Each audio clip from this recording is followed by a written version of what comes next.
Hi అండి. Welcome back to అమ్మమ్మ గారి వంటిల్లు. అందరూ ఎలా ఉన్నారు? నేనైతే బాగున్నాను. మీరు కూడా బాగుండాలని మనస్ఫూర్తిగా కోరుకుంటూ ఫస్ట్ టైం నా ఛానల్ని చూస్తున్నట్లయితే నా ఛానల్ని సబ్స్క్రైబ్ చేసుకోండి. ఇప్పటి వరకు మన ఛానల్ని సబ్స్క్రైబ్ చేసుకున్న వారందరికీ కూడా thank you so much. Video చూస్తున్న ప్రతి ఒక్కరూ ఒక్క లైక్ చేయండి ఫ్రెండ్స్. మీరు లైక్ చేయడం వల్ల ఈ వీడియో మరింత మందికి చేరుతుంది. అలానే నాకు మోటివేషన్ లాగా కూడా ఉంటుంది. ప్లీజ్ లైక్ చేయండి. నైట్ 12:30 వరకు మ్యాచ్ చూస్తూ ఉండిపోయాము. మేము ఇంక పడుకునేసరికి 1 అయిపోయింది.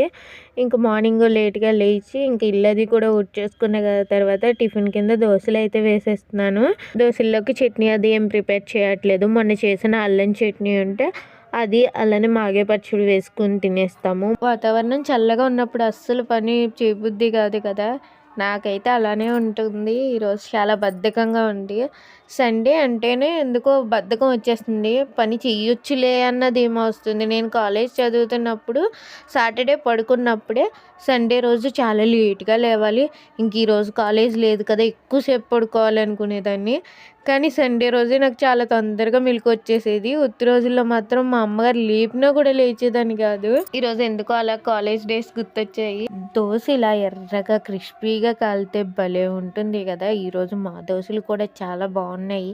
ఇంకా మాగాయ పచ్చడి వేసుకుని తొందరగా తినేసిన తర్వాత మా ఇంటి పక్కన ఈరోజు ఫంక్షన్ ఉంది. అందుకు ఫేస్ కొంచెం గ్లోగా కనిపించడం కోసం శనగపిండి, చిటికెడు పసుపు, పచ్చిపాలు వేసుకొని మిక్స్ చేసుకొని ఫేస్ ప్యాక్ అయితే పెట్టుకుంటున్నాను. ఈ ఫేస్ ప్యాక్ ఇన్స్టెంట్గా గ్లో రావడానికి చాలా బాగా హెల్ప్ అవుతుంది. శనగపిండి మనకు స్కిన్కి మంచి గ్లో ఇస్తుంది. ఇదే పిండిని నలుగు కింద పెట్టుకున్నా కూడా ఇంకా బాగుంటుంది. కానీ నాకు నలుగు పెట్టుకుని ఫేస్ బాగా రఫ్ చేసుకుంటే పింపుల్స్ వచ్చేస్తాయి. అందుకని చెప్పేసి ఫేస్కి అప్లై చేసుకుంటూ ఒక 5 నిమిషాలు స్క్రబ్ చేసుకొని ఆ తర్వాత ఫేస్కి ఇలా అప్లై చేసుకొని ఒక 20 మినిట్స్ ఉంచుకొని ఫేస్ వాష్ చేసేసుకున్నాను. ఫేస్ చూడండి ఇన్స్టెంట్గా ఎంత గ్లో వచ్చిందో. ఫంక్షన్స్ అవి ఉన్నప్పుడు ఇన్స్టెంట్గా గ్లో రావాలంటే ఇలా సింపుల్ ప్యాక్ని వేసుకోండి, మంచి గ్లో వస్తుంది. సింపుల్గా శారీ కట్టుకొని ఇలా రెడీ అయ్యాను. మా ఇంటి ఎదురుగుండానే స్టేజ్ అది కట్టి భోజనాలు అవి పెడుతున్నారు.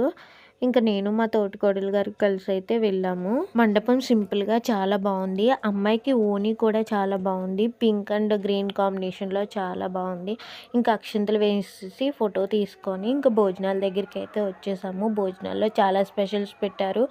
మటన్, చికెన్, గారి, బిర్యానీ, ఫ్రైడ్ రైస్ ఇవన్నీ కూడా వేశారు. భోజనం చేసేసిన తర్వాత కట్టెతలు రాయించేసి ఇంకా తొందరగా ఇంటికి అయితే వచ్చేసాము. నేను మా వారి కోసం లంచ్ ప్రిపేర్ చేయాలి. నన్ను మాత్రమే పిలిచారు. ఇంకా నేను తొందరగా భోజనం చేసి వచ్చేసిన తర్వాత వేడివేడిగా కుక్ చేద్దామని కుక్ చేయలేదు. మా చెట్టు పుదీనా అయితే కోస్తున్నాను ఫస్ట్ టైము. వెజిటబుల్ బిర్యానీ చేసేద్దాము. చికెన్ ఏదైనా తీసుకొస్తానన్నారు, ఇంకా రాలేదు. ఇప్పటికే 1:30 అయిపోతుంది. మళ్ళీ వచ్చే వరకు వెయిట్ చేస్తే పాపం ఆకలితో వస్తారు కదా అని చెప్పేసి తొందరగా కుక్ చేస్తున్నాను. నేను కుక్ చేసేసరికి మా వారు వచ్చేసారు. ఇంకా చికెన్ తెచ్చుకుంటే కొద్దిగా చికెన్ వేసేసి బిర్యానీ కింద అయితే చేసేస్తున్నాను. చికెన్ని ముందు మ్యాగ్నేట్ చేయడం అటువంటి ఏం చేయలేదు. తేగానే చికెన్ కడిగేసి ఒక 4 ముక్కలు వేసేసి ఫ్రై చేసేసి వాటర్ వేసేసాను.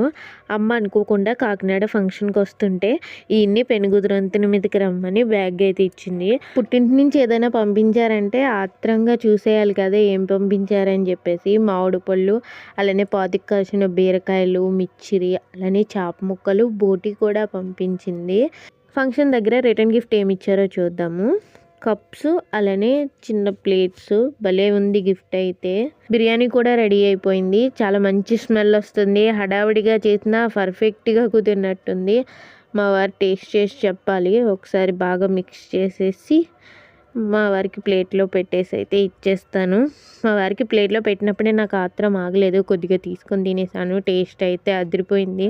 మా వారికి భోజనం పెట్టేసిన తర్వాత నేను మా పక్కింటి నాన్నమ్మ గారు పడిపోవడం వల్ల కాలు విరిగిపోయింది. చూడడానికి వెళ్తున్నాము. నేను మా తోటికోడలు కలిసి అయితే వెళ్ళాము.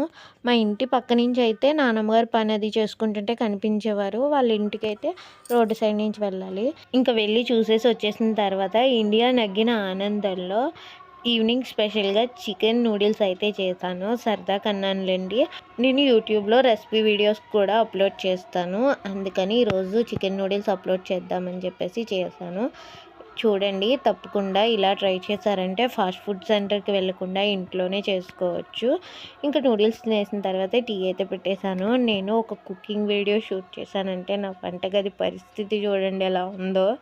ఇంకా నాకు ఫోన్ పెట్టుకునే స్టాండ్ కూడా లేదు. దానికోసం డబ్బాలన్నీ కూడా తీసేసి ఇలా పెట్టుకుని అయితే వీడియోస్ తీస్తాను.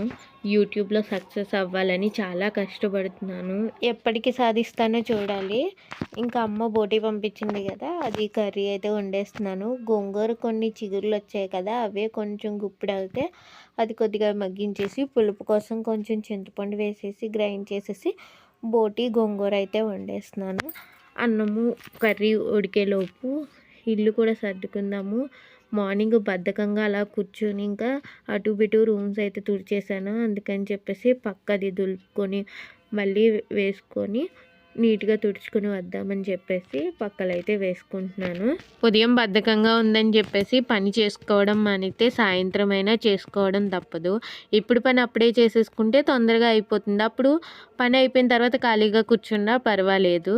కానీ అన్ని రోజులు మనవి కాదు అన్నట్టు మనకు కూడా మూడ్ ఒకలా ఉండదు. ఒకరోజేమో తొందరగా చేసేసుకుంటాము, ఒకరోజు చేద్దాంలే అని కూర్చుంటాము. ఆ పని కూడా అలానే కూర్చుంటుంది. ఈరోజు నా పని కూడా అలాగే అయ్యింది. ఇంక చేద్దాంలే అని బద్దకించాను. ఇప్పుడు సాయంత్రం అన్ని పనులు చేసుకుంటున్నాను.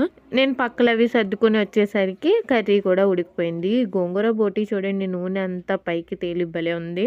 ఇంకా అన్నం కూడా వాచేసాను. ఆ తర్వాత నాన్ వెజ్ కుక్ చేశాను కదా, రేపైతే సోమవారం అని చెప్పేసి గ్యాస్ అంతా కూడా నీట్గా కడిగేసి టైల్స్ అన్నీ కూడా తడిగుడ్డు పెట్టేసి తుడిచేసుకుంటున్నాను.